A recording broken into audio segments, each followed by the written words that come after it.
Multiple proportion states that. ठीक है, देखिए थोड़ा समझ लीजिए इसको। मैं थोड़ा सा इधर लिखना चाहूंगा, यहां पे एक्सप्लेन करेंगे हम laws of multiple proportion. Element A combines with element B, एक एलिमेंट ए है और एक बी है, दो एलिमेंट्स कंबाइंस हो गए। तो ये कंबाइन हो गए तो हो सकता है कि ये दो प्रकार के कंपाउंड दे, टू और मतलब वन और मोर कंपाउंड। तो इन्होंने बनाया शायद ए बी और बनाया AB2, ऐसे वन और मोर कंपाउंड्स वो देंगे। तो प्रोपोर्शन या mass of B combines with the fix mass of A. Mass of B, मैं क्या बोल रहा हूं देखो, mass of B combines with the fix mass of A का मास सेम है तो बी का मास इसके साथ कंबाइन हो रहा इन अ डिफरेंट प्रोपोर्शन। देखो मल्टीपल प्रोपोर्शन का लॉ है, तो कोई ना कोई मल्टीपल प्रोपोर्शन में कंबाइन होगा, मतलब उसका प्रोपोर्शन अलग अलग होगा, फिक्स प्रोपोर्शन नहीं रहेगा। तो देखो बी का यहाँ पे प्रोपोर्शन कम है और बी का यहाँ पे प्रोपोर्शन ज्यादा है, लेकिन ए का फिक्स रेशो है। तो ए का फिक्स क्वांटिटी है लेकिन बी के क्वांटिटीज में बदल हो रहे हैं, चेंजेस आ रहे हैं।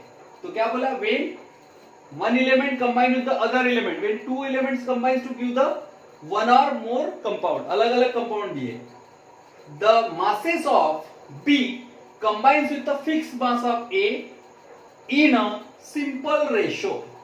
इसका भी कोई रेशो रहेगा, ऐसा नहीं कि कोई किसमें कितना भी कंबाइन हो रहा है, ये नहीं रहेगा, रेशो रहेगा। अभी देखते एग्जाम्पल। एग्जाम्पल जब तक नहीं डिस्कस करते समझ में नहीं आएगा। चलिए हम दो एलिमेंट लेते, एक लेते कार्बन और एक लेते ऑक्सीजन। कार्बन और ऑक्सीजन दोनों कंबाइन हो गए तो देखिए एक बनाएगा CO गैस और एक बनाएगा CO2 गैस। देखिए इसमें कैसा रेशो डिस्कस करते हैं। तो इसमें रेशो ले, कार्बन मोनोऑक्साइड में पहले रेशो डिस्कस करेंगे। कार्बन मोनोऑक्साइड, ये कार्बन मोनोऑक्साइड है, कौन सा, CO। उसमें देखो रेशियो डिस्कस करेंगे किसका, कार्बन का ऑक्सीजन के साथ। तो फिक्स मास ऑफ कार्बन है, कार्बन का मास यहाँ पे जितना है 12 ग्राम, यहाँ पे भी 12 ग्राम, तो उसका रेशियो देखेंगे। ऑक्सीजन 16, इसमें देखिए रेशियो 12/16, ये रेशियो हो गया इसमें। Similarly carbon dioxide, carbon dioxide में देखेंगे हम, तो कार्बन का यहाँ पे दोबारा 12, मैंने बोला था mass of the second element combines with the definite mass of या fix mass of the A. तो ये ए एलिमेंट हो गया कार्बन का 12/12, लेकिन इनका दोनों का अलग अलग मास है, मल्टीपल प्रोपोर्शन में है। तो मल्टीपल प्रोपोर्शन में होने के बाद भी उनमें कुछ तो भी रेशो है, and that is a simple ratio. देखिए ना कैसा, तो यहाँ पे देखिए दो ऑक्सीजन है, तो एक ऑक्सीजन का 16, दो का 32, तो यहाँ पे 12, देखो यहाँ पे 12/32 होगा। तो फिर देखो अभी रेशो देखेंगे आप, इन दोनों के रेशोज देखेंगे तो ये तो फिक्स रेशो है, लेकिन यहाँ पे देखिए ऑक्सीजन का रेशो, तो यहाँ पे इस कंपाउंड में रेशो ऑफ किसका किसका रेशो लेंगे, O का रेशो इन CO, O का रेशो इन CO2। तो यहां पे कितना 16, यहां पे 32, ये देखो 32, तो रेशो क्या हो गया देखो 1/2, that is 1/2, that is equal to ratio को एक्सैक्ट लिखना पड़ा था, हम क्या लिखेंगे, रेशो क्या होगा 1:2। देखो 1:2 रेशो हो गया है। तो देखो oxygen combines with carbon in a different proportion, therefore laws of multiple proportion है। डिफरेंट प्रोपोर्शन में कंबाइंस हो रहा है, लेकिन डिफरेंट प्रोपोर्शन में कंबाइंस होने के बाद भी यहाँ पे 16 पार्ट है ऑक्सीजन के और यहाँ पे 32 पार्ट है। तो 16 और 32 में कुछ ना कुछ रेशो है और 1/2 का रेशो है, तो इसलिए 1:2 में मल्टीपल प्रोपोर्शन, लेकिन इसके बावजूद भी they have a simple ratio. तो this is a law of multiple proportion. उसके बाद हम लोग देखेंगे गे-लुसाक लॉ। गैसेस लॉ है। अब ये 3 लॉ हो गए हैं। उसके बाद हम 2 लॉ और पढ़ेंगे, तो वो 2 लॉ गैसेस लॉ के बारे में होगा, टोटली गैसेस के कैलकुलेशंस थोड़ा समझ लेंगे उसको। Number 4th law, Gay Lussac law. क्या है? Gay Lussac law. ठीक है, it is given by the scientist Gay Lussac. ठीक है, ये लॉ क्या बोलता है? when gaseous reactant combines, when gaseous reactants combine, statement है, when gaseous reactant combines to give a gaseous product, ये gaseous reaction के लिए लॉ है, but they bears a whole number ratio। देखिए, gaseous reactant combines, example देखो, when hydrogen gas combines with the chlorine gas, तो they form HCl gas. ये HCl gas बना रहे, लेकिन इसमें ट्वाइस बैलेंस करेंगे। तो गैसेस, ये दोनों गैसेस रिएक्टेंट्स है, they combines to form a gases product, but they have a whole number ratio. देखो इसके, ये एक मॉलिक्यूल को 1 मोल समझने का, ठीक है, इसको भी 1 मोल समझने का, ये 2 मोल्स। अब ये मोल हो गए हैं, क्या है ये? मोल्स। तो जो मोल्स होते हैं वो डायरेक्टली प्रोपोर्शनल होते हैं वॉल्यूम के, according to the Avogadro's law. इसके बाद में वो लॉ पढ़ाने वाला हूं, ठीक है। लेकिन ये कहां पे होगा? जो भी लॉज गैसेस से रिलेटेड रहेंगे वो एसटीपी पे रहेंगे, या same condition, identical condition of temperature and pressure. Identical बोले तो same condition of temperature and pressure, because temperature और प्रेशर के वजह से गैसेस के वॉल्यूम चेंज होते हैं। ये वॉल्यूम का लॉ है, बताता ना मैं। This is laws of combination of gases, laws of volume भी है, गैसेस वॉल्यूम। तो 1 मोल उसको बोलेंगे 1 वॉल्यूम, ये भी 1 वॉल्यूम, ये क्या हो गया? 2 वॉल्यूम। एक्चुअली यहाँ पे 1 वॉल्यूम का मतलब है 22.4 लीटर, यहाँ पे 22.4 लीटर, यहाँ पे 2 इंटू 22.4 लीटर, वो हम एवोगाड्रोस लॉ में पढ़ते, ठीक है। तो देखो इनका रेशो देखेंगे। रेशो क्या हो गया फिर? रिएक्टेंट्स का 1:1:2।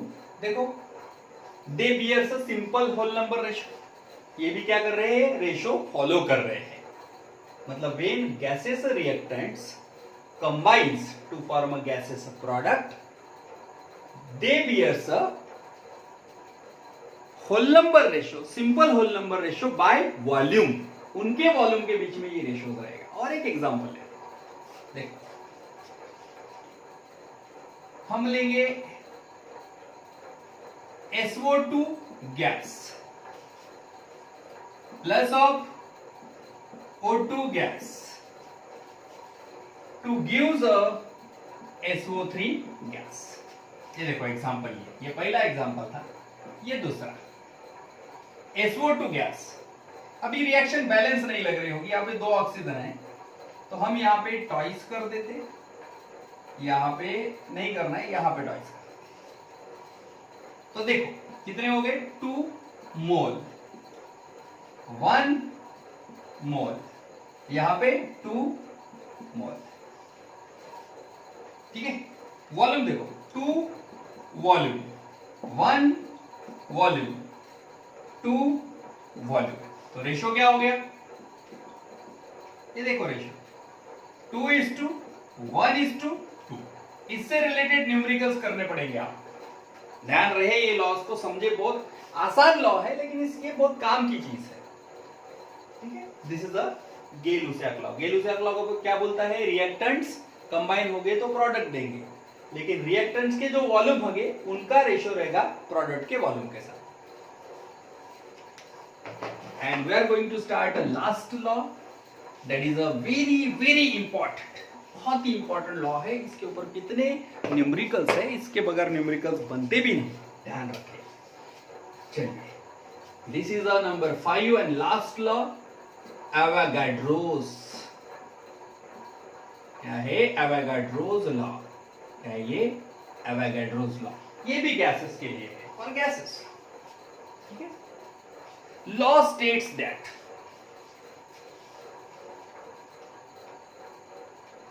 equal number of all gases occupies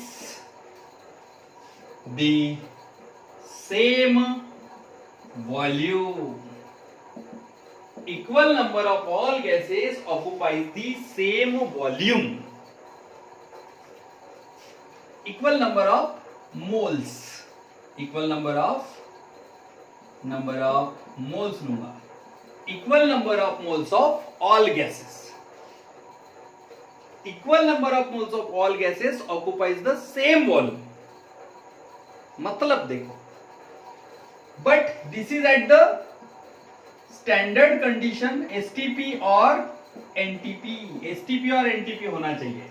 मतलब they must be, volume of the gases must be measured at identical condition of temperature and pressure. Identical condition of temperature and pressure बोले तो same condition of temperature and pressure.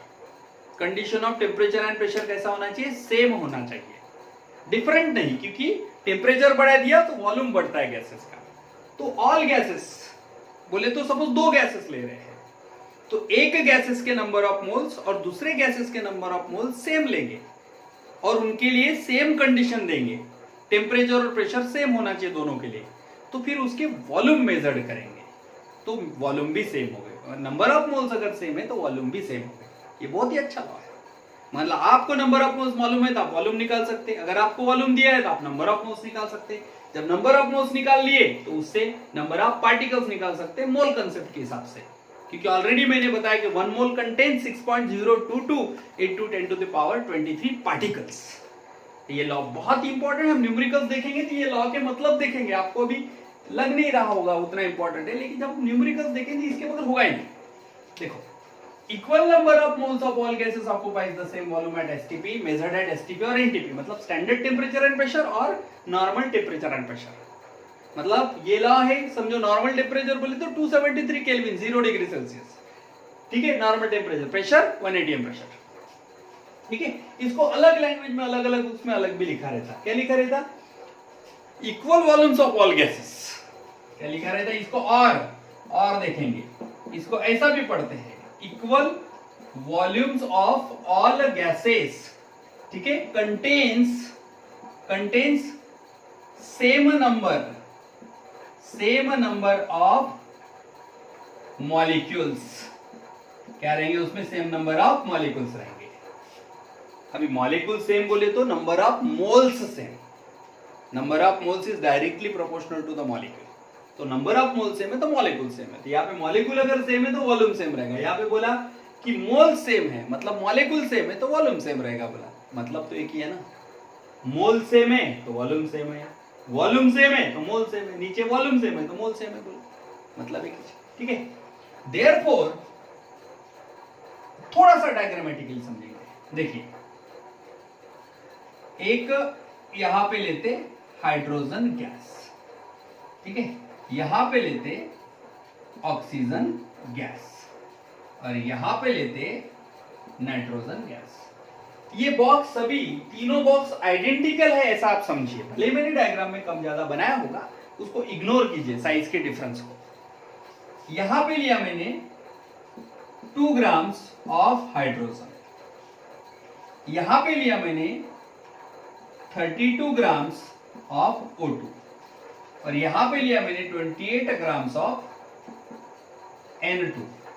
देखो, मैंने सिर्फ 2 gram hydrogen लिया, यहां पे 32 gram oxygen लिया, यहां पे 28 ग्राम ऑफ नाइट्रोजन लिया. इसके बावजूद भी तीनों का वॉल्यूम देखेंगे तो वॉल्यूम सेम है. This is Avogadro's law.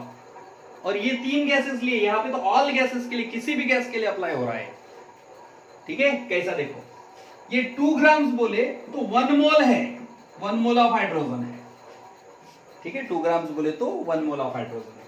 ये भी 1 मोल है और ये भी 1 मोल है, क्योंकि 1 मोल का डेफिनेशन मैंने बताया आपको कि when molecular weight express in grams called as 1। Hydrogen के एक एटम का मास है 1, दो एटम का मास है 2 AMU, तो 2 ग्राम ले लेंगे।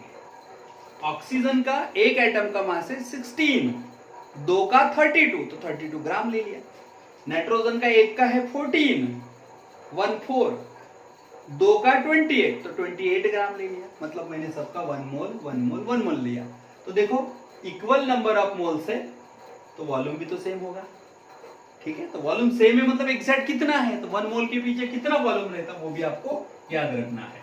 तो 1 mole of any gas contains 20, मतलब having the volume that is fixed 22.4 litre, इतना वॉल्यूम फिक्स रहेगा। बट प्रोवाइडेड ये कहां पे, एट एनटीपी और एसटीपी पे रहेगा। इसको आगे ऐसा भी लिख सकते हैं, ये लीटर में लिया मैंने, 22.4 into 10 to the power 3 of cm cubic centimetre, that is called as a ml। Gases को ml में भी गिनेंगे वॉल्यूम को।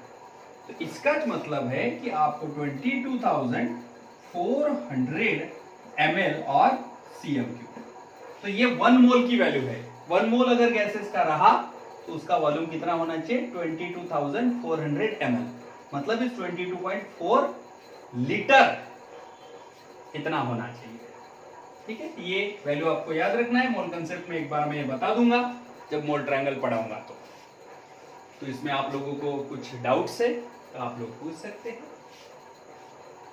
तो आज के लिए इतना ही काफी है। Will see in a next class.